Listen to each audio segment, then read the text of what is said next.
The Niners all season long have not been a run defense to go against. If you look at them overall, one of the worst run defenses to go against for opposing quarterbacks, giving up the second fewest fantasy points to opposing running backs all season long. And even if you look at the yards per carry, they're giving up just 4.1 yards per carry. If you look at the Chiefs, they're pretty much middle of the pack against the run, which is why we continue to scratch our heads for why the Ravens didn't run the football or at least attempt to against this Chiefs run defense. So I feel like from that point, you say, okay, well, the matchup suggests that you go to the Niners. But this is where it gets tricky because it's usually built into the number, some of these matchups. Christian McCaffrey, you are never getting a bargain on his rushing prop. It's 91.5. It's minus 115 for the over. Ugh, that feels terrible. I feel like you look at his rushing attempts as opposed to that. Over 18.5 feels like a solid look. I think they will try to establish the run in this one. The sabotage factor is if they get behind in this game. But still, Christian McCaffrey is such a huge part of this offense that I feel like he is game script proof. It doesn't matter the game script for Christian McCaffrey. He's going to get his touches. So let's look at the game logs for him. He hit 20 last time against the Lions. That was a game where they were having to come from behind as well. Had 17 against the Packers, so he didn't get it there. He had 98 yards rushing, and then only had 14 against the Commanders, but that game was not close. I feel like this is the play. 90, anywhere in that range feels a little high. I feel like instead of taking that, you would just take him maybe Super Bowl MVP if you think the Niners could win this game because he's plus 450. Still, it's tricky because the numbers are just so high. Yeah, I get it. And now they've all been, I don't know if we'll see any increase in some of these numbers, but we might because and this is another question I want to ask John Ewing from BetMGM, who's going to join us during the 8 o'clock hour. But I think maybe as we get closer to game time, and this is just an assumption on my part, I think we'll see more and more money come in, right? Like that's when the public is really going to come in right before the game, maybe a couple days before the game. And if that happens, then all of a sudden we're going to see some of these lines, particularly with popular players like a Christian McCaffrey or Travis Kelce, whoever it is, Patrick Mahomes, we'll see those numbers get less and less value because they will be popular plays.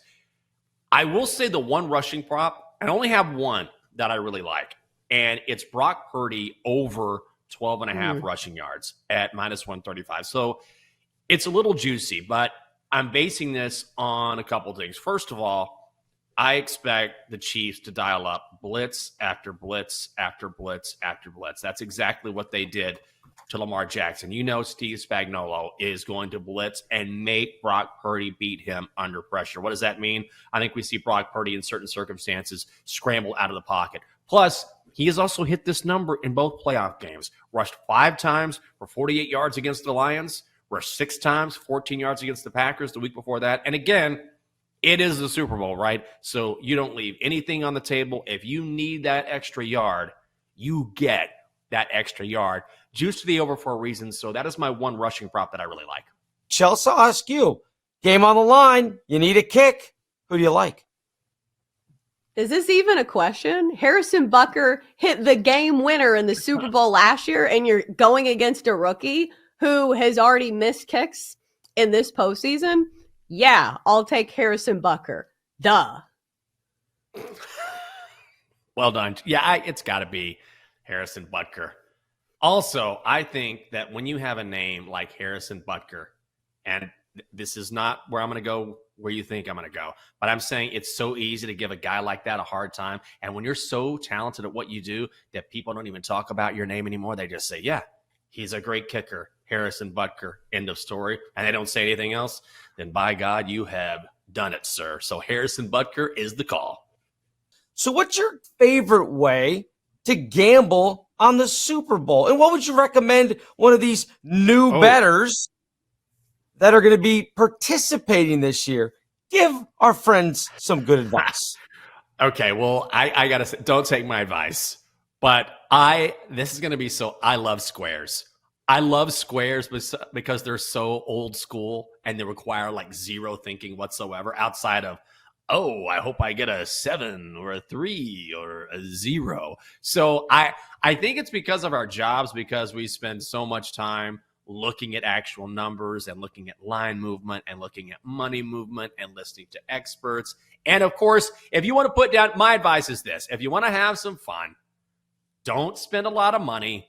Find a nice little parlay, like a 3-leg parlay, and maybe you make yourself some money if you want to have some fun. But ultimately for me, I like to go old school with squares because they require zero thought whatsoever. It's just rooting for something to happen without me putting in any sort of work. It's just like, this is how I used to do it back in the day. Maybe I get a 10-3 score after the first quarter and I win some cash. So personally, I like the old school part of squares, but if you want to have some fun, a little parlay wouldn't kill you. Yeah, I think if we're giving advice, this is on the fun meter. This is not on the plus EV meter. Because, like, I'm not going to sit here and be like, oh, yeah, it's going to be so fun to bet on Travis Kelce unders. The market is just too high. Nobody's not going to do that. I think the most fun way to bet on football games is the same game parlays. Yes, I know they're not profitable, but nothing keeps you more invested in the entire game, like having multiple legs of a game to have to follow. Because think about it. If you're betting, say, on one prop bet, you're saying, okay, if I'm betting on Travis Kelce, I'm watching the Chiefs offense. When they're on defense, I don't really have to pay attention. Or if you're playing the squares, you just kind of pay attention at the end. But if you have a same game parlay with multiple legs and multiple sides and multiple players, you're invested in every single play. If you've ever bet on a prop bet in general, you are looking for your guy. Is he in the game? Is he lined up? What's he doing on the sidelines? So the best way to stay invested in a game, same game parlay.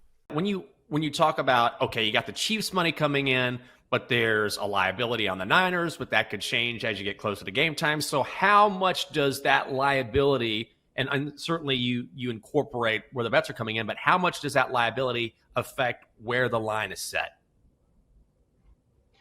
The line is based purely off of the matchup. It has nothing to do with the future market. It's just a matter of how the book's going to shake out at the end. If if we need the Chiefs to win or if we need them to lose.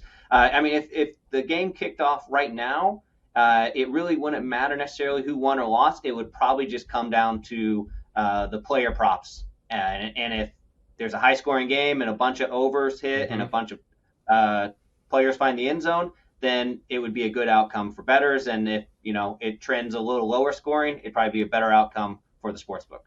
This shapes up to be what could be a very public Super Bowl. We have talked about the majority of money on the Super Bowl being going towards the Chiefs. Do you think it's a good idea to just strictly fade the public, or is the public ever right? Of course the public's right. Sometimes in the sharp side and the public side, it's always in a battle. But I think if you are wagering on the Super Bowl, you should factor in as much information as possible before placing a bet, whether that's your own research or that from other experts. Personally, I'm a Chiefs fan. So regardless of what the line or what side the public is on, I'm going to be rooting for Kansas City to win.